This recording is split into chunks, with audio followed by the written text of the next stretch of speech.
The chant of Nikol resign, that has been the crowd, with at least one protest that started on Wednesday in the Armenian capital, Yerevan. It began at the city's Freedom Square, not too far from here, in fact, with a crowd of around about 1,000 people, all beginning to call for Nikol Pashinyan's resignation. Now, there were a handful of arrests earlier on in the day after some people tried to breach police lines. Police there very well decked out in riot gear, prepared for any trouble, particularly after Monday night's low-level rioting, where several government buildings and indeed the parliament were stormed and left in an extreme state of mess.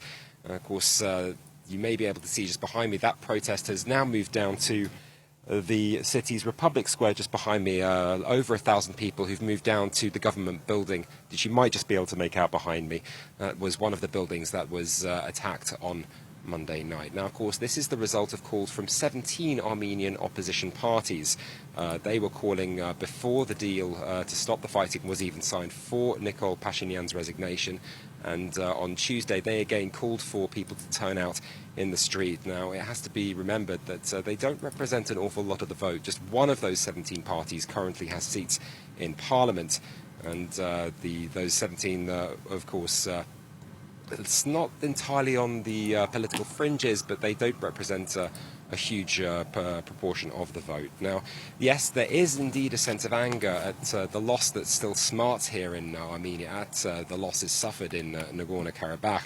And Nikol Pashinyan is certainly seeing some very pointed questions over just to what extent he misled the country and why he didn't negotiate when the going was good for Armenia, when they had a chance.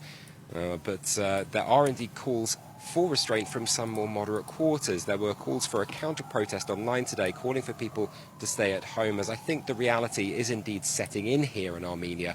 It was, after all, the military that pushed Nikol Pashinyan to sign the deal to stop the fighting, because they knew that they were no longer able to stand up in the face of Azerbaijan's offensive. And of course, even as you see the protest behind me there, still calling by protest leaders to save the territories lost. But given how bad off the Armenian military truly was after 6 weeks of fighting, the question has to be asked, with what resources could they possibly have done it? Luke, this comes as Russian peacekeepers are heading into Nagorno-Karabakh. Russian, of course, also brokered this ceasefire deal, a real key role for Russia in resolving this conflict. Yes, that's right. 3 repetitive ceasefires, all that had fallen apart. And finally, it was Russia that brokered the deal to ultimately stop the fighting. It's one that puts Moscow right at the heart again of regional affairs. It's Moscow, of course, all through the 6-week conflict had been trying to retain its influence, particularly with actors like Turkey making inroads into the region. The alliance between both Ankara and Baku really causing a lot of concern here in Armenia, which obviously, historically, the genocide 100 years ago still creates bad memories and bad feeling towards Turkey. Of course, looking at the deal itself, those Russian peacekeepers have been moving into place since Monday night, a little shy of 2,000 of them in all.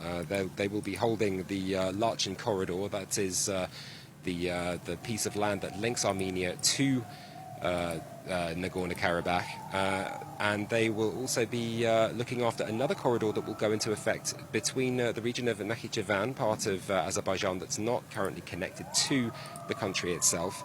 That will give a continuous territory between Azerbaijan through Yerevan, which borders Turkey, for the first time ever. It's extremely interesting to see what will be happening there in terms of land route for the first time between those areas. And of course, there will also be these 7 territories that Armenia had been holding since the end of the war in the 1990s. They will, of course, be handed back at different times over the weeks ahead to Azerbaijan. Now, the other part of this deal is the right to return for Azerbaijan's displaced. Now, on the flip side of that, there's the Armenians who will be leaving those areas. There have been reports of around about 100,000 that I have seen talking of people having left parts of Nagorno-Karabakh. The question is, will they be happy to return themselves? And from what we've been seeing, for the people we've been talking to over the last few days, those who've left areas now in Azerbaijani hands, they would have to give up their Nagorno-Karabakh identities, their paperwork. They would have to become Azerbaijani citizens to go back. And from what we've been hearing, they absolutely refuse to do this. Luke, thank you for that. That's France 24's Luke Shrago reporting from Yerevan.